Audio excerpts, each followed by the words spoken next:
खुलुमबाय लोगोफोर, आं दिनै दोंसे खन्थाइ लानानै फैदों। खन्थाइनि मुं अखानायसि समाव। खन्थाइखौ लिरदों सन्जिब गयारी आरो खन्थाइखौ आवरायदों जावलिया सिमां। फैदो बिदिब्ला बिथांनि खन्थाइखौ खोनासंलांदिनि। अखानायसि समाव। अखानायसि निजोम सिरि समाव साया माया बुंफैनाय रजेनि रावा गोसो गोरबोखौ बोदोर खालामो, हरखाब सिरि मोनहोयो। उन्दुनायनिफ्राय सिखारना मेगन गेवना नायोब्ला माथो नुवा नोंखौ रजे।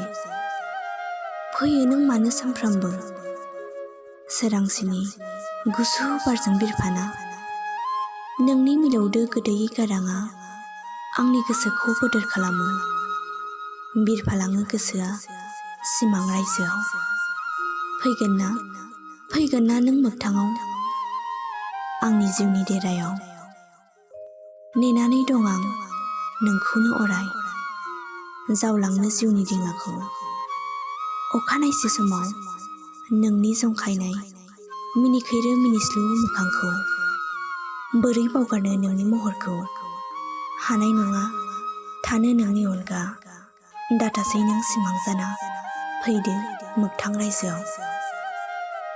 एसेनोसै, गोजोन्थों।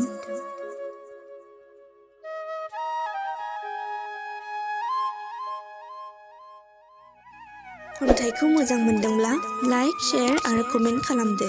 लोगोसे जोंनि जावलिया सिमां इउटुब चेनेलखौ साबस्क्राइब खालामनो दाबाव। आरो फेसबुकआव नायदोंब्ला जावलिया सिमां फेसबुक पेजखौ लाइक खालामनो दाबाव। गोजोन्थों।